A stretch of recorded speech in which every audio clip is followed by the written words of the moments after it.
Hi, everybody. Thanks for being with us today. It's about 1 o'clock, so we're going to get started here. Thanks for joining us for the second webinar of 2026. Beck, I'm the marketing manager here, and I coordinate the webinars. Welcome back if you've joined us in the past, and thank you if it's your first one. We're happy to have you here. Kind of our summer, and it's a busy summer for us. We have a lot new and exciting things going on that we'll get to talk about today. Quick intro about us. We're an independent testing laboratory. We've been doing firefighting foam for over 25 years. We also test antifreeze solution and dry chemical agents, along with sprinklers. Our exciting news is that we're going to be adding corrosion MIC, diesel fuel, and water mist nozzle testing this month. So that's what this webinar is going to be about today. In 2024, we were acquired by NFPA Global Solutions, and we've continued to provide the same fast and reliable service and quality test results that you all keep coming back for. We're always asked if we are certified or accredited. We are ISO 9001 certified, and we do have a 17025 accreditation by A2LA for our automatic field sprinkler testing. Just a little bit of housekeeping before we get started. If you have questions, we love to answer questions after. Type them into the chat window. We can save them up and have a little Q&A at the end once the content of the webinar is presented and get to all your questions. If you stay until the end of the webinar, you will receive a certificate of attendance today. I usually get those out later today or sometimes tomorrow. People use our webinars for NISET credits. We are in training, so keep that in mind when you get those certificates. This webinar is being recorded, and you'll also receive a link to it, and we will publish it on the Dyne YouTube channel. Today, our webinar New Services Testing will be presented by Grant Lobdell, who's the president here at Dyne. Has been here for over 12 years, and he has a chemistry degree and an extensive knowledge of NFPA codes and standards. So without further ado, I'd like to turn it over to Grant to talk to us about new services. Thank you, Jenny. As she said, I'm Grant Lobdell, the president of Dyne Fire Protection Labs, and we are an NFPA Global Solutions company.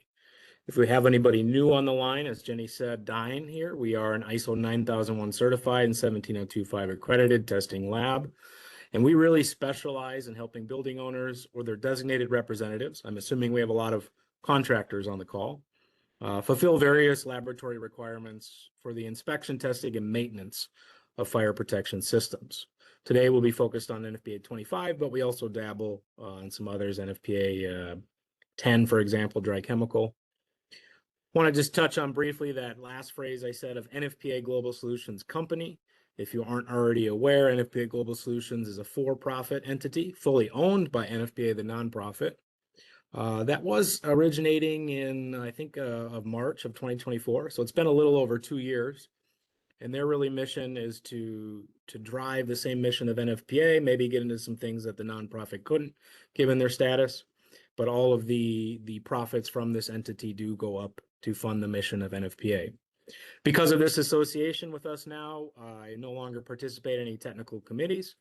Even so, I always have to have this disclaimer on here that any opinion expressed in this presentation is the opinion of the author, myself, and does not necessarily represent the official position of NFPA or its technical committees.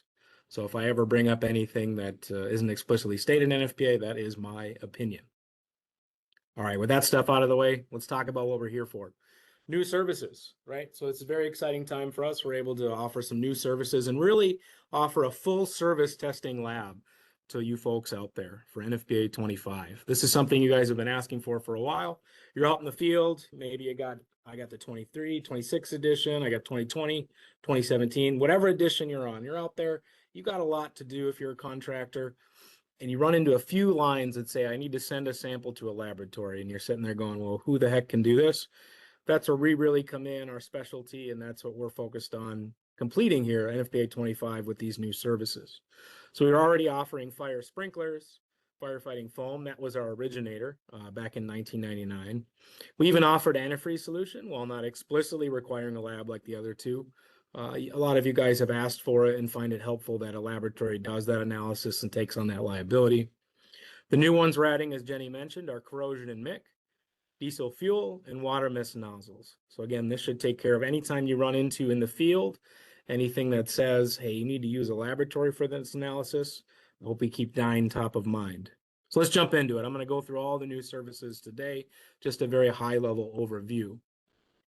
So let's start with corrosion and MIC. And believe it's probably on one of the first few slides, but MIC stands for microbial influenced corrosion. So that is a specific type of corrosion. We do like to call it out because some people are really looking just for that MIC part, but really it's a specific type of corrosion. So why are we even testing? Let's not even get into the code yet. Let's just look back at what are the problems with doing with this corrosion issue. Really what we're talking about is mineral deposits that can restrict the water flow, impair damage. Let's look at the picture I pulled up on screen. Just look at how constricted that orifice is, or that sprinkler, that pipe, right? You are not going to get the water flow you need through this pipe. All these deposits and these tubercles, right? They're blocking the water flow. We also have a concern that maybe this tubercle breaks off right here. And all of a sudden that ends up in your sprinkler, right? And lodged in there and either plugs it, or again, you don't get the water flow you need through there. So that's really what we're concerned about with corrosion, or again, MIC, if it's bacteria driven, we're concerned about that as well.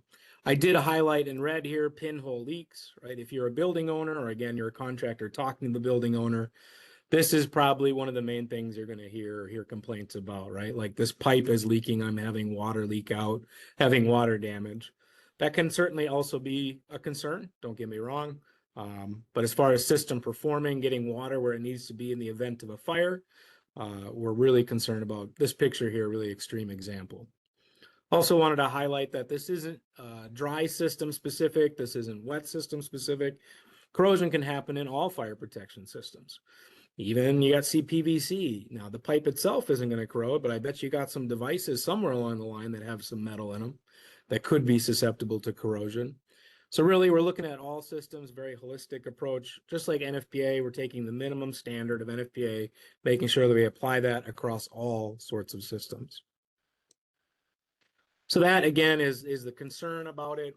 The system's not working as intended, not getting water where it needs to be when it needs to be there. Now let's take a step back and let's actually look back at the standard. Now because of that, NFPA 25 and NFPA 13 as well, they have specifics about how we're going to handle this problem. NFPA 25, that says you're going to do an internal assessment of the piping at a minimum of every 5 years.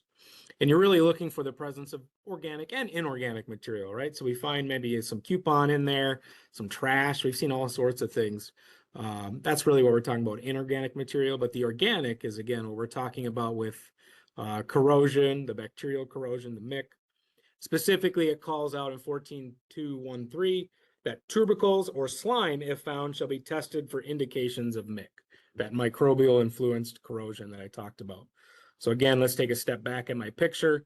Again, something like this, if you're finding this kind of stuff, your tubercles, okay, there's probably a good chance that's MIC driven, right? That's bacterial driven, causing this kind of thing. Even this much deposit looks to be bacteria driven. When you're looking at this, if you find slime sitting in there as well, good indicator you probably have some MIC going on, but that's where it wants you to investigate, take it a step further, and let's actually verify, right? So that could come into handy when you're going to try to remediate or fix this problem. Am I going to use biocide? Am I going to use nitrogen? There's all sorts of solutions out there that we'll talk about, but really that's what this is aimed at right there. We also bring up NFPA 13. Our service can also be used there.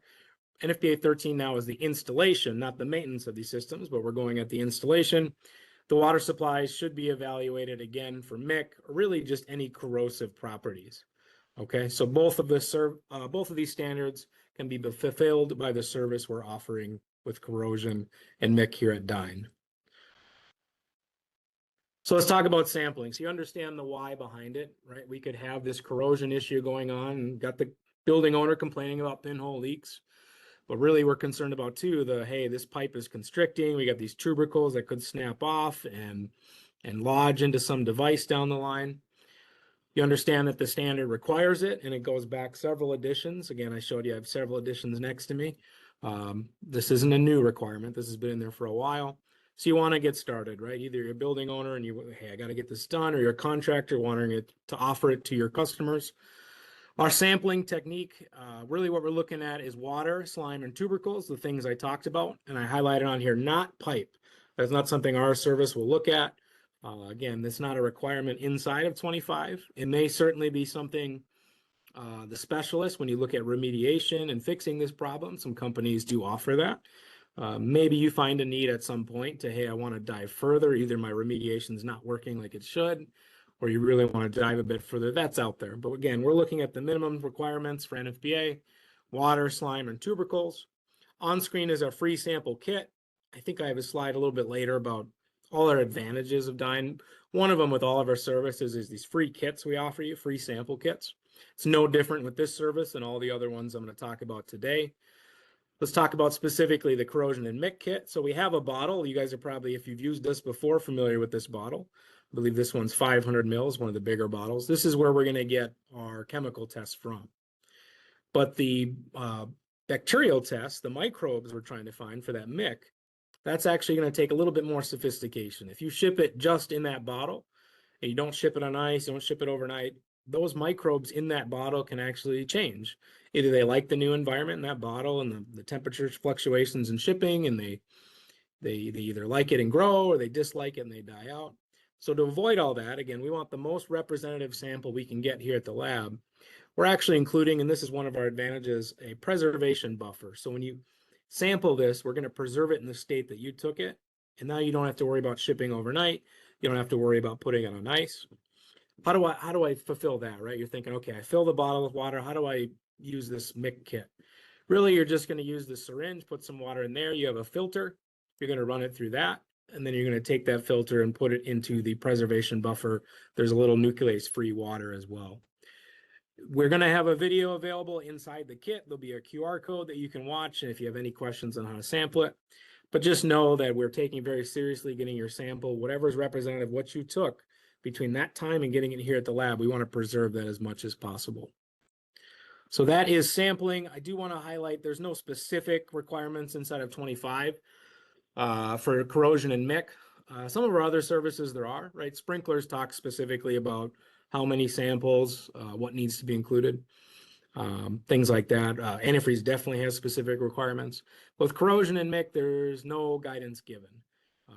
So I'd like to just provide some, again, in my own opinion. When you take this sample, one, you want to look for if you have any trouble spots. When you're doing your internal inspection, if you find some issues or concerning, maybe the pipe doesn't look as bad as my picture back on this slide, but maybe the pipe is showing some signs of some tubercles or slime. So you're going to take a sample, try to get it as close, any water there. You can also take the slime, or if you can crunch off some of the tubercles, there is even a scoop that's included in the kit where you can include some of those slime or that solid. Try to take your trouble points from there, but also consider taking a sample from the water supply as well, right? So the sample from the existing, what's left in the pipe after you drain it and you got it, that's great if we know what's going on now, but you're about to refill it from your water supply with all new water, right? So we'd like to also know, hey, what's going on in that water that you're about to fill it as well. So I do recommend taking both. Obviously, if you just got one somewhere, we'll still test it, but you really can get a full picture if you do take both, wherever the trouble point is and what you're going to fill it with. So now let's talk about the test. You've sampled, you've sent it into the lab. Again, we don't have a lot of guidance in NFPA for what exactly needs to be tested. So for that, we typically look to other standards in the industry or white papers, and in this case, a white paper. And one of the most well-known, and you'll find referenced quite a bit, is the research that FM Global did. And they published, I think this was back in 2014, a research technical report titled Corrosion and Corrosion Mitigation in Fire Protection Systems. I believe this is a free report. Anyone can click and go to FM. You may have to put in your contact info, but you should be able to download it if you want to dive deeper. Again, this is about a 100-page report, gets into a lot of detail. We've broken it out a little bit here to discuss what we're offering and why we're offering it. And really what I've highlighted from this report is this one paragraph talking about the corrosivity of sprinkler water, what we're trying to address in NFPA 25.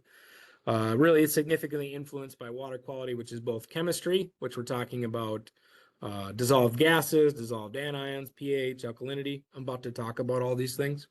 And then microorganisms, the biological side of things as well. So if you're ever curious of, why do we do these tests specifically? Again, NFPA doesn't provide guidance. We look to other standards, and that's where we find FM Global's paper, fairly recent, well-respected organization.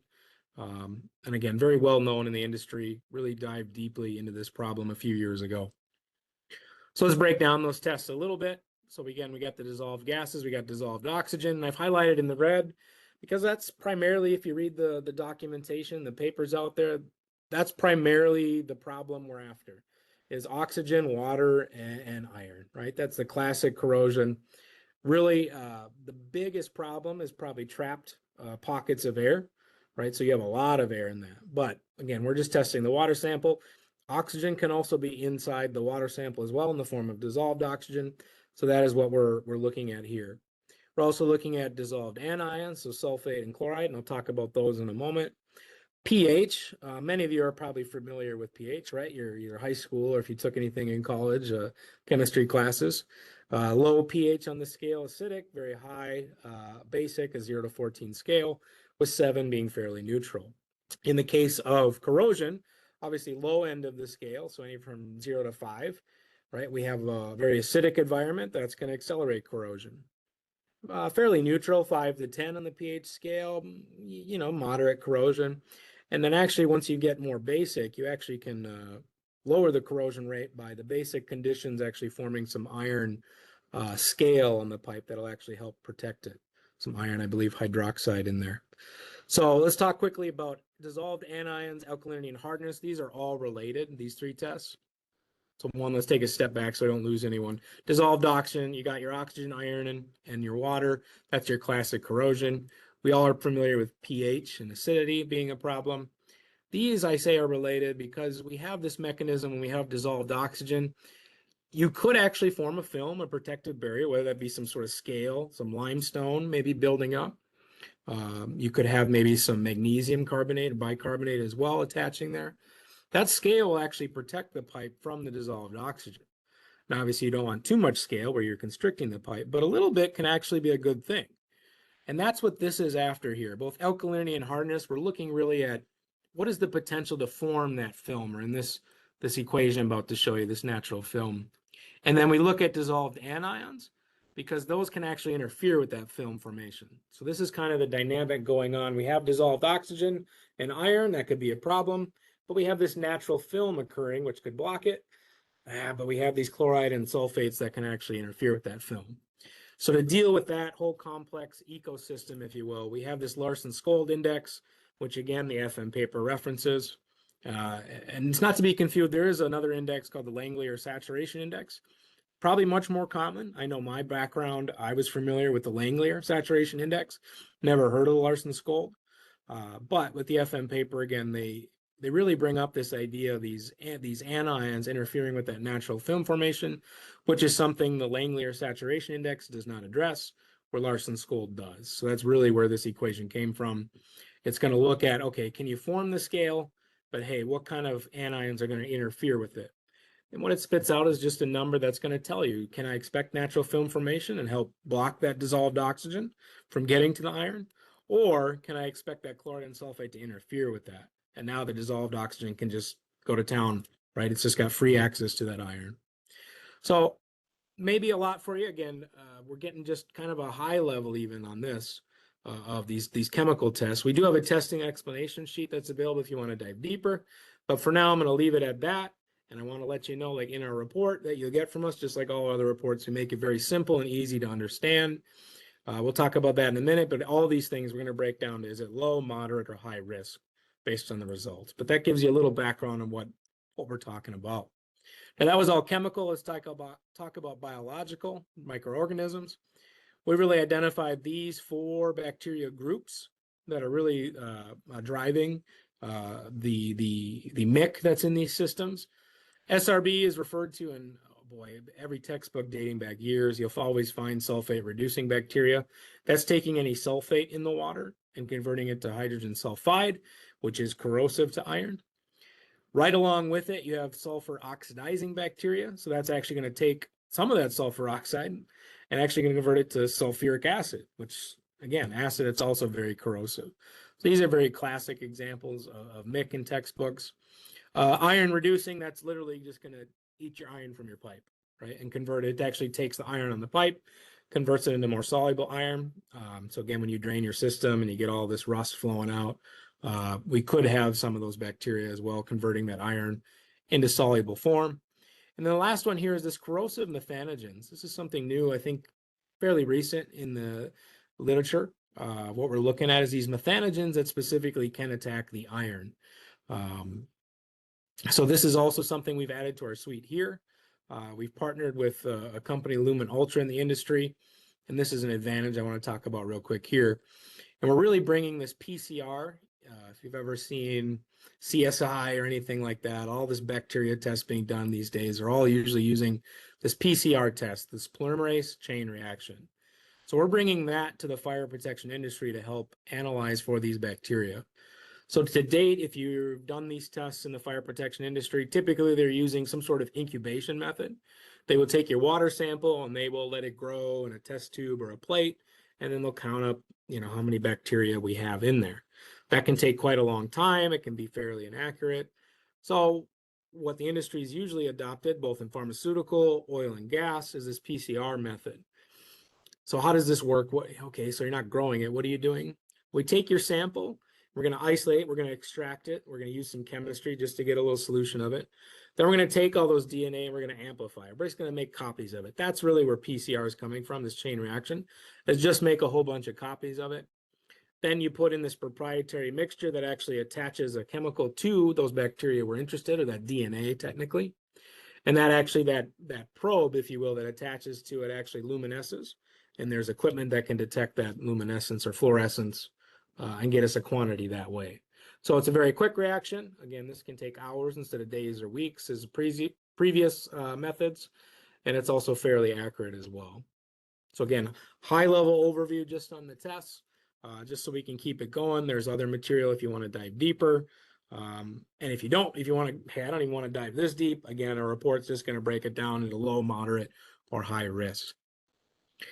I mentioned it a few times now. Let's talk about the outcomes. So again, low, moderate, or high risk. Each of these parameters we're going to identify as that, and then we'll give you an overall. The technicians, the staff here will actually look at it as one big piece and give you an overall risk. Again, maybe you have a lot of oxygen, but hey, you also have this film protecting from that oxygen from getting to the iron. So maybe that kind of cancels that out. So that's where our staff here will help you interpret these results and really give you low, moderate, or high. If you are in the high range, let's start with the low range, actually. Let's start from down there. If you're in the low range, we're just going to recommend you keep going with NFPA requirements. So every 5 years, do your internal inspection. And if you find any issues, then you're going to test. Moderate, we're probably going to recommend to you that, hey, maybe you want to watch this a little bit more often. Maybe that's an annual test, for your customer, your end user, your building owner. If you're in the high range, our report will recommend you investigate further and remediation. So investigate further. It's always, our disclaimer, I believe, on the report and our testing exclamation is that this evaluation we're doing is a single water sample, or ideally two. You take one from the source as well, what you're about to fill it with. It doesn't represent the whole system, right? You still need to do that internal inspection because these issues can be isolated to specific parts of the system. So that internal inspection is still needed. You want to look for these trouble areas, really these pockets of trapped air. That's a lot of oxygen, a lot of water and iron. There's a perfect mixture there. That's primarily going to be your big issues. And as far as remediation, again, here at Dyne, we're an independent laboratory. We do not offer any solutions, if you will. We don't offer, like when a sprinkler fails, we don't sell sprinklers, we don't sell foam. We also don't sell you any corrosion mitigation, whether that nitrogen, biocides, protective barriers. There are obviously lots of providers out there. Many of you are probably familiar with them. I've just thrown a few logos on screen. You got your Potter, your ECS, Huguenots, General Air's out there with that vapor shield. I even threw on here the sonic inspections. There's a couple companies, these by no means are all of them. But these companies could also, they use ultrasound to actually kind of, instead of having to take pipe apart, they can get you the thickness and see what's going on using ultrasound. So if that's something that interests you, those companies are out there as well. Again, we are really here to fulfill the minimum requirements. When we find issues, you really got to go to a specialist, kind of like a doctor, right? We're like the general doc. If you find issues, you're probably going to need to go see a specialist to help you mitigate that. I'm assuming several of you already have a relationship with one or many of these companies to help with that.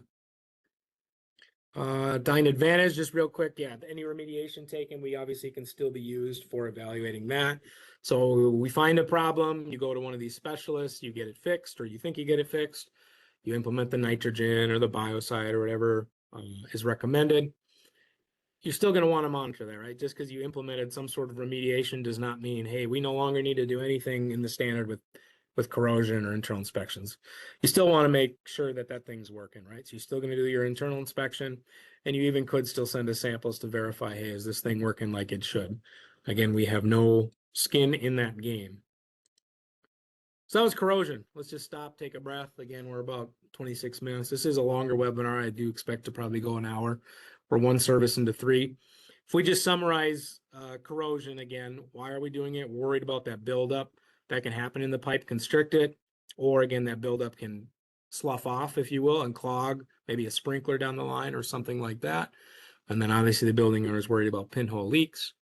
Standard requires a 5-year internal inspection for existing systems, and if you find issues, you're supposed to test the water. And then new systems, before you even put them into service, you're supposed to test the water. We offer a free sample kit. We went through a very high level of the test. You'll get a report back. It'll assess the risk and give you, hey, is this moderate risk where you might want to keep a closer eye on it, or high risk? Again, we'll recommend you look further at it and maybe reach out to one of those specialists to remediate. So now let's dive into diesel fuel. So that was chapter 14 for corrosion and MIC, internal inspections.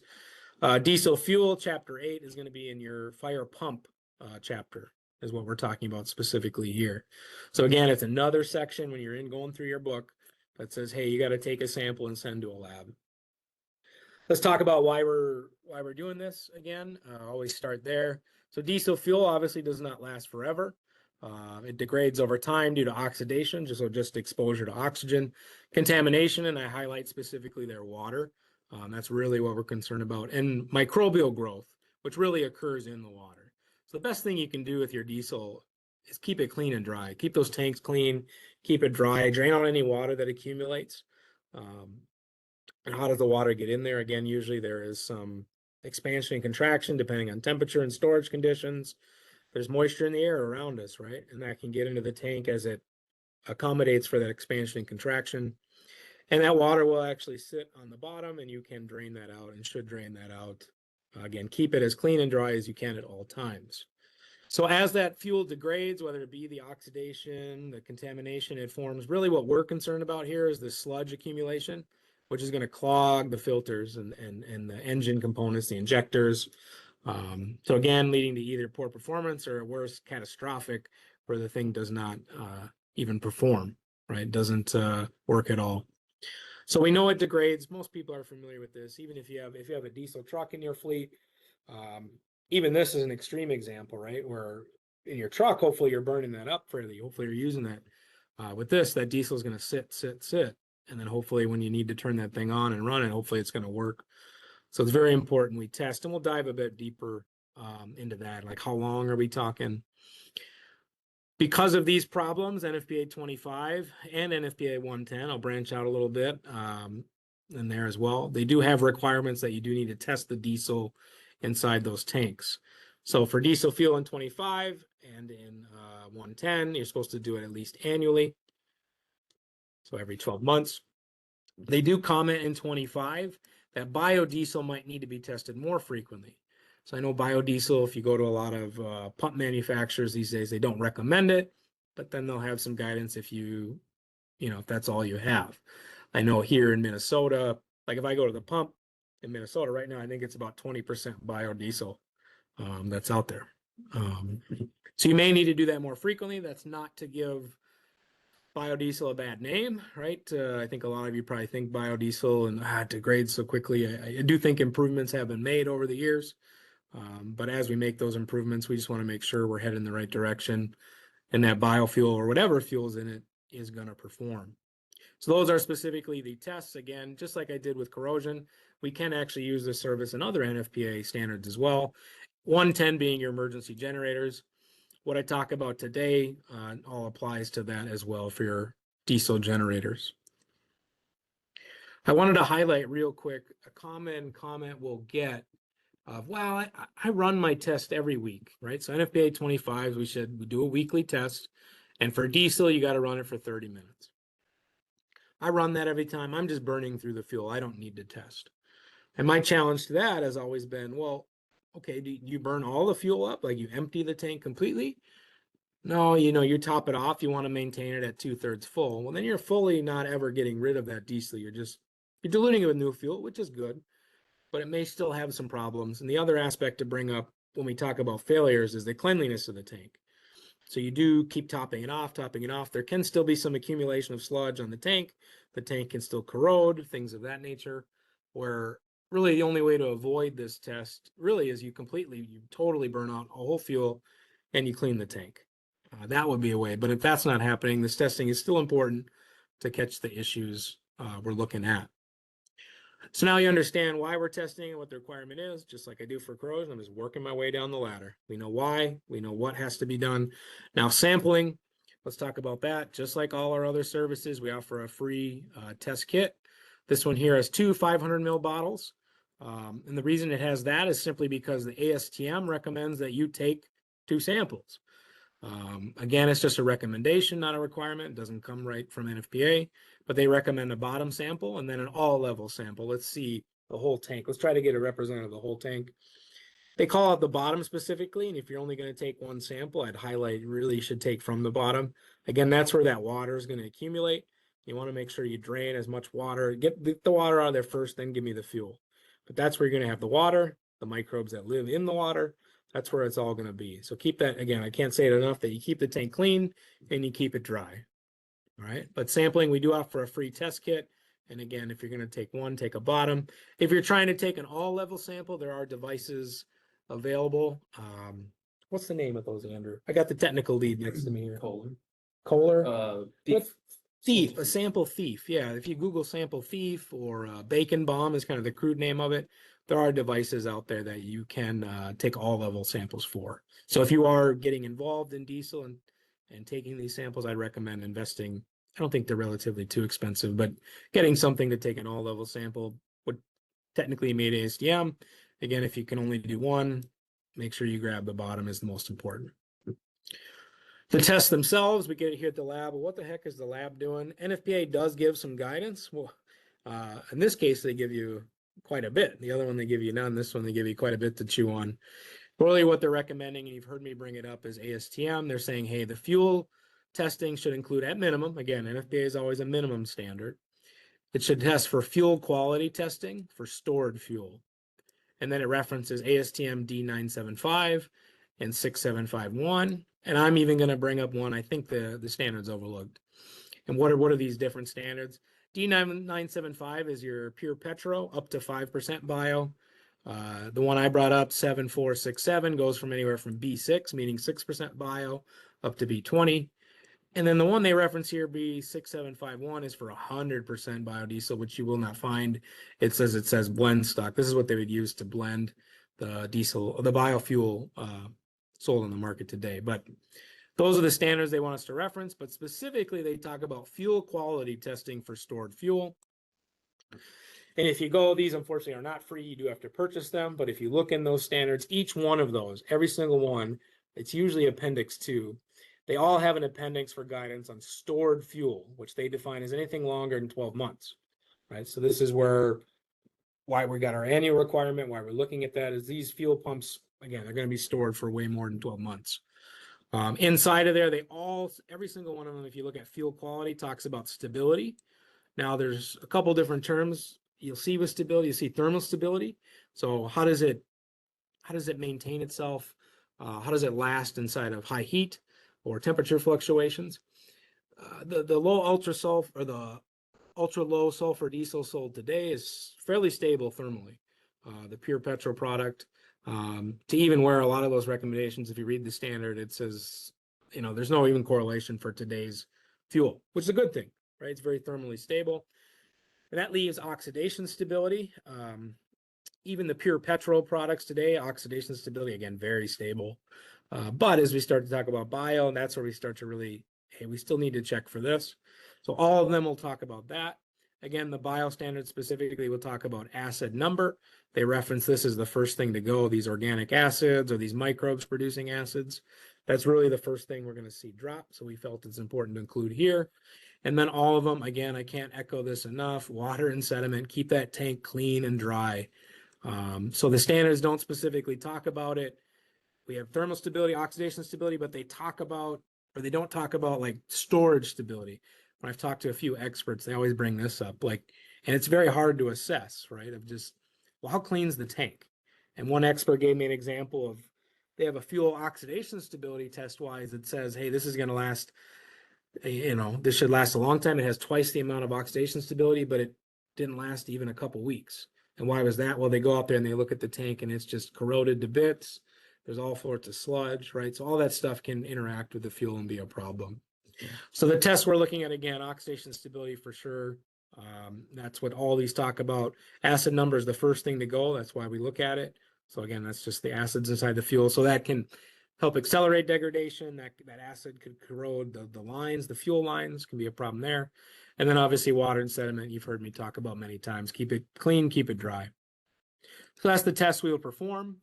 The outcomes in this case for diesel fuel are literally just pass fail, just like all our other services. Okay, there is a clear requirement inside the ASTMs, what the oxidation needs to be, what the water and sediment, what the acid number, and we will simply just pass fail each one of those.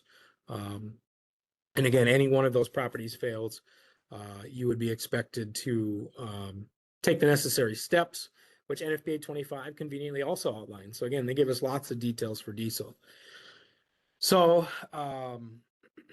if the fuel is found deficient, not only do you need to replace the fuel and the fuel filter, right? We're worried about it clogging, but you're also going to need to clean that tank.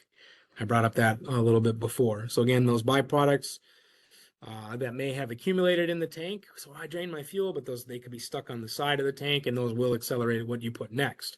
Even to the point where they recommend, hey, after you restore it, you should really test every 6 months just to make sure you did get that thing clean and that fuel is going to last a year. So those are the requirements and the outcomes right from NFPA 25. I believe that ends for diesel. So again, let's reset ourselves with diesel. We know why the stuff degrades, whether it's exposed to oxygen, we get water in the tank, and other contaminants. Maybe the tank is corroding from that water. Maybe microbes are living in the water. So we know why. So NFPA 25 has requirements and we're going to test, and that's an annual test. Again, if you're having, it says biodiesel maybe more frequently. Again, it's in the annex. That's just explanatory material, not required. But in that, I'd recommend if you're starting to see problems and you are putting in bio in there, that's when you would start to, okay, if you're tested a year and it keeps failing, okay, do we need to go up to 6 months, 8 months? There's no requirement necessarily on that other than keep an eye on that biodiesel. We know why we test it. We know when we need to test it. Sampling in, we have free kits, just like all our services. At least a bottom sample. Technically, ASTM wants both, all level and bottom. Get us the sample. We're going to run those 3 tests: oxidation stability, water and sediment, and TAN, total acid number. And then the outcomes are very straightforward. If it passes, you're good to, you can keep that fuel in there, keep going, and test it again in a year. If it fails, you're expected to replace the fuel filter, clean the tank, and then retest in 6 months just to verify until, if that 6 month one passes and we've shown, yep, the tank has been cleaned sufficiently, it can last more than 6 months, then we can move back to our yearly requirement. All right, that's a mouthful. I think I'm doing okay in time, 140. Let's talk about water mist nozzles. This is our 3rd test. And again, why did we add these 3? Again, that gets us that full service lab to serve you better. Again, our contractor customer base doing that NFPA 25 inspection, testing, and maintenance. So let's talk about water mist nozzles. Again, this is more niche. Maybe some of you run to it. I guess it'd be a good question. I don't know if we can do a survey on the fly. Probably not, but There are ways to do polls. I can set some of those up maybe. I'd be curious. Yeah, at some point. Yeah, how many? We'll at some point have a webinar devoted to water mist, and be curious how many of you run into that. But why are we testing? Just like a lot of this, you're going to notice is like sprinklers. If you're familiar with that service, a lot of the language used in NFPA, a lot of the reasoning. But just like sprinklers, again, these devices can be damaged. Environmental conditions can erode them. The mechanisms, either the release mech, the water seal, if it's in there, the tiny orifices. And that's really what we're concerned about here in water mist nozzles is these tiny orifices, right? This is how we get mist instead of the sprinkler big droplets. Very small hole, which can easily be clogged. That's why all this is stainless, right? And we talk a lot about stainless in water mist and evaluating water quality with water mist is because we are worried about plugging that orifice. So that's why we're going to test these periodically. On screen here, what I'm drawing all over, we have an automatic nozzle. You can see right here, we have our frangible bulb, our release mechanism right there. And then this one on the right is just an open nozzle. So there are two different types, and I'll keep talking about that as we go through. So now you understand why. Again, let's look at the standard language. Again, this matches pretty close to the language you'll see in sprinklers that, hey, periodically these are going to have to be tested, and then it breaks it down into harsh and then all other environments, essentially not harsh. So with automatic nozzles, it says you're going to test those every 5 years, and then open nozzles, they want done every year. I can't get too much into the specifics. I wasn't there for that talk, but I would guess something to do with open, again, being exposed a little bit more to the atmosphere, where automatic has that release mech kind of blocking some things. But those are the intervals if you're in a harsh environment. And before we can get into this in the Q&A section, but I'm sure some of you will ask, well, what's classified as a harsh environment? Unfortunately, NFPA does not, as I've said many times, does not have a formal definition of it. They do give you examples. So anything corrosive atmosphere would certainly be considered harsh. And then we usually get into, even at the committees, gets into, well, technically there's water here. Is that corrosive?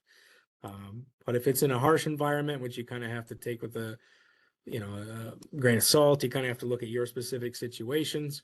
Again, lots of examples are given in NFPA 25, and we could run through those if you want them. But you want to take a look at those. If it's not in a harsh environment, you're going to be every 10 years, and then if it passes, every 5 years thereafter. That's not necessarily to say these have a poor track record, where sprinklers, you can go 25, you can go 50 years. Why are these every 10? My belief is that this is just, again, newer technology. Just like we did with quick response sprinklers, it started at much more frequent. As data is there to suggest, hey, we can wait a little bit longer, then it'll start to get less frequent. But for now, it's sitting at 10 years. So we have automatic, it's going to be 5 if it's a harsh, or just every 10, or 10 and then every 5 thereafter. For open, the only difference really is this, you're going to do those every year for an open nozzle. All right. So we're going to do that testing. We understand we're going to do that. Okay, I'm like in my office space here. Imagine I had water mist nozzle for some reason. I would have to do that. This is not a harsh environment. It's 10 years old. I got to test it. We offer a free sample kit. This will look familiar that anyone is doing sprinklers. Again, it's just a box with some padding to make sure it arrives to us safely. We always say with sprinklers, and the same would apply with water mist, I can test it in just about any condition, right? The loaded, maybe there's some paint on it, something like that. Other than damage, like if the mechanism is broken, there's nothing I can do for you. So that's why we have the padding. We don't want to receive these in a box without padding. It's just bouncing down the road. By the time we get them, it breaks. So you offer the free kits, just like all the services, take advantage of them. For sampling, automatic nozzles matches sprinklers. It says you want to take 4 or 1%, whichever is greater. And then for some reason open, and I wonder if this is a typo, but it actually wants 3 water mist nozzles or 1%. I'd imagine they didn't do that just to make our life difficult, but sprinklers is the same 4 or 1%, but for open nozzles, they want 3 or 1%. So what is the or 1%, whichever is greater? You're going to have to define your sample area. So again, imagine I'm in a room here and I got water mist nozzles. Do I want to define it just as this room? Maybe the whole building has them. Am I going to define it as the whole building? You really want to separate out different environments. If you have an environment that is harsh, treat that separately, separate it out, and then consider sampling just from the other one. There is no formal definition of you need to do it by system, by riser, by anything, by floor, nothing like that. That's up to you, the building owner, or if you're the contractor, have a conversation with the building owner, like, how do you want me to split this up? So you've heard me give talks, a lot of that on sprinklers. It's the same thing here. Define what your sample area is, and then look at, okay, I need to take 4 or 1%. So if I have more than 400 in the area, if I have 500, now I got to take 5 samples down. Obviously, the alternative is just to avoid this testing, you just replace all 500. So that's where the testing gets much more economical the larger you get. So that is the sampling. Again, I didn't go too deep in here. I've done lots of talks on sprinklers, but for 1%, it should be at random. It shouldn't be the best looking ones. It shouldn't be the worst looking ones. It shouldn't be the easiest ones to get to. They truly want you to somehow get a random sampling. If there are different manufacturers, different types of water mist nozzles, you want to make sure you get at least one of every type in that 4. So if I have 2 different styles, hey, maybe take 2 of each to get into your 4. Yeah, and there's other webinars. Just in the interest of time, we go into sampling. If you look at the sprinkler ones, that'll all apply here. Again, the only difference being that open for some reason is 3. The test itself, this actually mentions the sensitivity, which is for automatic nozzles only. That being very similar to sprinklers. So again, I won't go too deep, but it is it's a time test. It's not a temperature test. So I put the nozzle in this case in an oven, and then I'm going to monitor how long it takes to go off. I'm not going to see at what temp. I'm going to put it at a high temp, well above what it activates at. I'm going to see how sensitive it is. That's how this is always defined with sprinklers as well for periodic purposes. Obviously at listing, they did the temperature test. They also did the sensitivity test as well. The reason we do that is much quicker, which is therefore more economical. It's cheaper for you as the building owner, you as the contractor, and then it's more likely to be done. So we're monitoring the sensitivity. Again, we put it in an oven. We time how long it takes to go off. And it gives you a response time. Technically, the requirement is written in this RTI, which is just I take that response time and I plug in my variables. I got how fast were you? How fast was the air inside the oven? How hot was the oven? How hot was the temperature outside the oven? You know, what the sprinkler was at before it went in. That all gets plugged into this fancy equation, and we compare that to the requirement. You don't need to do that. Again, just like I talked about the other services, you don't need to go that deep if you don't want. We'll just give you, here's what the RTI is, pass, fail. Jumping ahead a little bit in my outcomes, but sensitivity, we're going to check that frangible bulb right here. Again, I'm going to check that. That's my sensitivity. But then whether it's automatic or open, I'm also going to go through functionality test as well. Before I move to that, I had one slide just if you're curious, that RTI comes right from FM 5560 is what we're using. Again, NFPA does not give us specifics, but you'll notice quick response and standard response. The definitions end up lining pretty similar to sprinklers. If you want to go in that depth again, we'll do a separate later in the year, another webinar specific to just water mist, and we can go deeper there. So I said we're going to do functionality testing on open and automatic. That is simply just making sure that that water seal, if it has it, or if it's an open sprinkler, make sure water is flowing at the minimum operating pressure. So I'm showing on screen the pump we have here. Again, big motor. This pump's actually just a high pressure pump, typically used in like the pressure washer kind of industry. So we don't have a giant fire pump. We're only powering one sprinkler at a time, but we do have to get it up in some cases 2000 PSI, 40 gallons a minute. So functionality, that one just thumbs up, thumbs down. Is it open or not? But the big one really for water mist is discharge coefficient, or as you know, K factor. With sprinklers, they don't require this on the periodic side. They do it at listing, but periodically, because the orifice is so small on water mist nozzle, they want us to verify nothing has clogged that. It's still getting the same K factor, the same flow at whatever pressure it's at. So I'm assuming many of you are familiar with K factor, but again, it's just a relationship between the pressure and the flow. So if I set it at this pressure, I can expect this flow based on that K factor. So we will literally put it, again, we'll attach it to that pump, we'll put it in a container, and we will actually get it up to the pressure that it's listed at. And then we'll see what the flow is and compare that K factor to what's listed. Right in the standard, it says that automatic nozzles need to be plus or minus 10%. So they did allow some room for degradation with automatic nozzles, plus or minus 5 for open on whatever the K factor is. So this test, this K factor verification, is something new to our laboratory. It's not done on sprinklers. Obviously, could be done. It's an important aspect of sprinklers, but there's not a lot of fear of the K factor changing when it's such a large orifice. Any significant changes in that should be visually identified. Like if you have a narrowing, a very constrict orifice, you had a lot of line scale. We talked about that visually, but with these water mist nozzles, you visually can't tell it. So they actually have us flow water through it and verify the K factor. Outcomes, very similar to sprinklers. You've heard me say that many times. Again, if one of those water mist nozzles that you sent fails, you are expected to replace all of the water mist nozzles in that area. So again, if you defined your area by room and one fails, now you got to replace everything in that room. If you defined it as your whole building, now you got to replace the whole building. So again, very common. We do that with sprinklers as well. The thought process there, hey, if one failed and you randomly sampled 4, it's pretty high failure rate. Like chances are there's other failures in your area. I didn't get into it before, but just remember, just like with sprinklers, you want to do a floor level inspection before you send samples off for testing. You should go through and look and see, hey, do I have some detrimental loading, corrosion? Do I have paint on it? And if you clearly have one nozzle with a bunch of paint just globbed onto it, you got to replace that one just in that floor level inspection. And what you sample should be what remains, right? So that's a way too, if you think you have one isolated incident. Or if you have, again, a room that appears different than the others, like these look all damaged or corroded, maybe you treat that room as a simple area, separate area, and then sample from the rest. So there we go. We're hour 50 or 50 minutes. I think we're doing okay.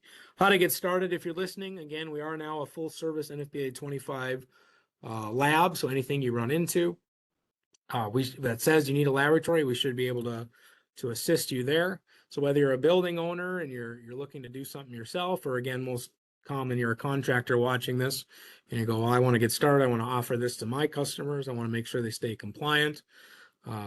It's the same process as our other stuff, right? We give you results in 5 days or less, free kits, free shipping. To get started, you can call, email, I think online. We're officially haven't rolled this out yet. As I believe June 22nd, so a little over a week. We'll be live, we'll be doing samples, but you could actually reach out now and pre-order kits if you would like. So again, email, you can call that number, you can say, hey, yeah, when you do go live, I want 5 kits of corrosion, or I need some diesel kits. You could start that now. I do have a note on this slide when you are asking for kits. They are free, but do note that, hey, the Corrosion MIC kit does have an expiration date to it. That preservation buffer I talked about, that's how one advantage of us, we're making sure that sample arrives to us in the condition it was taken. That's a nice advantage, but it does have an expiration date on it. It's about a year. And from our analysis, vast majority, 90+% of kits do come back in a year, at least in our other services. But if you are one to, hey, I get a bunch of kits to stock myself up for the year, just make sure you stop it there. You know, you don't want to get, I'm going to get 2 years worth of kits, because that part of it does expire. Yeah. So Jenny already asked it. I think I may leave my slide up on this, but if you have questions, certainly put them in the chat now. I'm going to bring on Andrew. He'll slide in here with me, kind of like Collinsworth on Sunday Night Football. Yeah, and we'll answer some questions if there's any popping in the chat. So somewhere down in the bottom of your screen, I think bottom right in your screen, my screen looks a little different, but there should be a chat window, and it looks like we got a bunch we can run through already. Let's see here. 107, yeah, to prevent pinhole leaks. Is black steel piping recommended for dry systems in lieu of galvanized steel? For that, so they're asking about specific what's recommended as far as piping. We wouldn't necessarily get into that ourselves. I would refer you basically to the manufacturer of those pipes. I will say though, as far as the MIC problem or even corrosion in general, when we're getting into this, there's not a lot of data and research papers. Obviously, FM has a great one.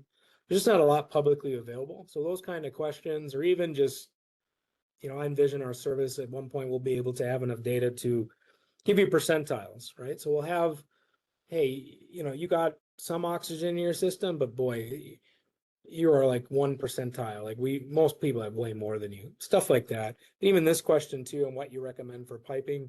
One, we probably won't, just being independent, necessarily recommend one over another, but we could produce some research, and that is the plan with us getting into this because of a lack of data. But this specific question, I think the manufacturer might be able to help you with. And someone even chimed in. Thanks for chiming in. They recommend galvanized for all dry systems. Someone's commenting on the kits having a cost. Yeah, they certainly have a cost. We do offer them for free, though. They appreciate that. Thank you for saying that. Again, our motto here is always the easier we make it to do, the more likely it is to be done. Especially now we're part of NFPA Global Solutions, part of NFPA. the mission is there we do want to get more systems that are safe and effective. And the easier we make to get this testing done, again, the more likely it'll be done. So if we put roadblocks in the way, if we make you pay for kits, if we make you find a box to even ship it in, that just makes it harder. Even though it's required, again, if anything's difficult, people just, I can't do it, or the building owner chooses not to do it. So I do appreciate that, that you say that, and yeah, take advantage of those kits. I mean, they're there for a reason. Do we weigh corrosion metal strips? I think you're talking about coupons. We do not currently do that. Again, if you feel the need, typically you're going to do that for like a remediation. You're going to go to one of those companies I brought up and say, hey, I do have a problem. I want to do something about it, or the building owner wants to do something about it. You're going to implement some sort of remediation. And then a lot of those companies do offer those test strips as also a way to verify is the system working currently. But yeah, we do not offer those test strips ourselves. Again, we're looking just at the minimum requirements for NFPA 25, what at minimum needs to be done to satisfy the NFPA code. All good. I get the water before and test the water at the backflow. That's good. Do I dare ask about radon? I don't know. That never came up for me. You ever see that in the literature? No, I haven't seen anything about radon. We can look into it further if I dare ask about radon, but we'll look into that. I'm going to write that one down. But again, currently our focus was all, again, what does NFPA 25 say? If it doesn't say anything, we'll look at the other standards or white papers. In this case for corrosion, which I think you're asking about, we look at FM. Paint booth, I'm assuming you're talking about corrosive, harsh environment. Yeah, that would probably classify just with the chemicals inside there. Ah, okay. Yeah, if a sprinkler fails to operate, would you increase the pressure just to see if it operates? Okay, so this individual is asking about a sprinkler, so a service we already offer, but they're saying, hey, if it fails to operate at the minimum operating pressure, would we increase it? That's not something, I guess we'll say like this. The standard is written that it has to go off at minimum operating. So could we? Certainly we could increase the pressure. Let's say a sprinkler has to go off at 7, let's say 7 PSI, and it does not activate at 7. Well, you go, well, my system's currently, my static pressure is 50 or something like that. So we could increase it at 50, and boy, it went off at 42. But I still have to fail it because the minimum operating, it's supposed to go off at 7. The standard has already allowed room for degradation at 7. Technically, when it was listed, it went off at 5. So when it was brand new and it was at UL, FM, any other listing agency, it would have activated at just 5 PSI. The fact that it's already degraded, if you will, or something's holding it on, that it's going off at 7 or even above, there's concern there. So that's kind of the official answer is, and then, unofficially, again, could I do it? But what value does it offer? I still have to fail it. And I think it'd be difficult for an AHJ, whoever you're talking to accept, hey, it failed the standard, but you could have that conversation and we could talk, but technically, no, that's not part of the process to just increase till it goes. Does the minimum operating pressure for water mist nozzles take into account the supervisory pressure and for the dry system? Supervisory pressure is much lower than the operating pressure on the nozzle trips. It does not, actually. That's a good question. So what he's talking about is this nozzle. They have a minimum operating, but they'll have a supervisory, meaning, hey, that's going to activate first and maybe send the water. It does not. The way the standard is written is just minimum operating. It would be expected to open at that, which is, typically as you point out, the supervisory pressure is going to be much lower. The standard is actually, better for the nozzle. Hey, we're going to crank that pressure up to minimum operating and see if it opens there. Yeah, that is interesting. So we don't test the nozzle for the supervisory pressure, which is it's better for the nozzle, but more of a concern from the safety of would that open at that lower pressure. I'll write that down. Again, I can't participate in the committee, but I will ask committee members what they think of that one.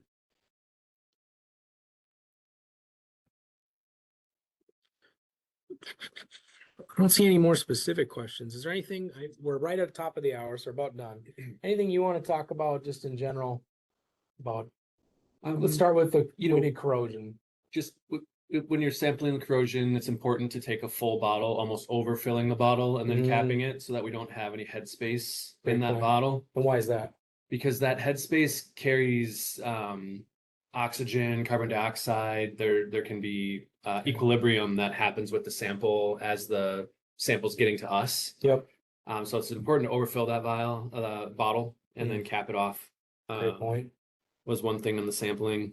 And then on the MIC portion of things, there is a pair of gloves in there. We're going to try to get people to use those, make it as accurate as sample as possible. But yeah, in the sampling is just make sure with these new services, you're kind of reviewing those sampling sheets because it's new. It's slightly different than the other services. And we've taken some great lengths to kind of make those easy to use and for a better sample to get to the lab. Yeah. Yeah, it's important. Again, I'm assuming the gloves because you could have bacteria on your fingers. And if you're going to be touching all that stuff, yeah. Right. Yeah. So we do include it, you said? Yep. Included in the kit. There will be a video to assist with, because again, the MIC one is a little bit different. Yeah. In production now on Yeah. the video, and Yeah. we should have that up shortly for Yeah. that little, it's new. So it's nice to see somebody do it before you try to do it. Yeah. If you can. Yeah. Any advice, Diesel? Just from, On diesel, or did I cover it all? yeah, you covered it really well. The sampling thief, an actual you can strap a bottle to a pole, get your sample. I mean, any which way to get the sample out is just trying to ensure that you don't contaminate the sample or have, other things dripping into the bottle or even sweat or, it can be weird situations that you're getting the sample out and it could be at the end of the day. Yeah. So yeah, just being observant when you're taking the sample and making sure it doesn't get contaminated. Good deal. All right. So yeah, this was again Andrew Christensen, the technical lead here. If you got questions, he's available. I'm going to throw up on the last slide on my screen.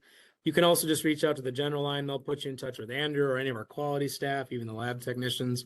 We do still pride ourselves, even in this world where AI is getting more and more prevalent. We still pride ourselves on you can get a hold of someone here. So when you call again, we'll talk to you, even Andrew, even the technical lead. You can get a hold of you and myself if you got questions. Call either of those numbers. Lastly, here too, again, if you want a kit, call, email. The kits aren't available online yet. Probably later today. So if you are one that prefers to order them online, they'll be up there pretty soon. Again, I just want to highlight two things that we are pre-ordering right now. Again, we can get you on a list, and as soon as we're ready, which we're thinking June 22nd, a little over a week, then we'll be good to go. But you can get on the list now. And then if you apologize, my quick scrolling here, I'll go back to my contact information once more as well. And one good thing to note, Grant, on the MIC, on the corrosion kit and the MIC, if you're a company that likes to order 100 of these kits at a time and keep them and keep putting them out, there is expiration now on some of these kits. So you want to be cognizant of how you're ordering these, because if they go expired, you're not going to want to use them. Yeah. And so that preservation buffer. That preservation buffer. Yeah. And there's some water, there's some special water. Oh, that's right. In there as well. Yeah. All right. Good call. And it's about a year, right? That's about a year. Yeah. Yeah. Okay. All right. Were there any last minute questions, Jenny? A question about cost. I encourage you to reach out to that Dyne.lab at NFPA Global email.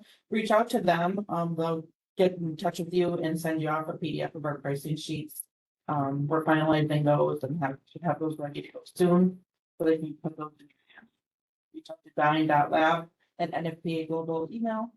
We'll get you pricing on all of these tests.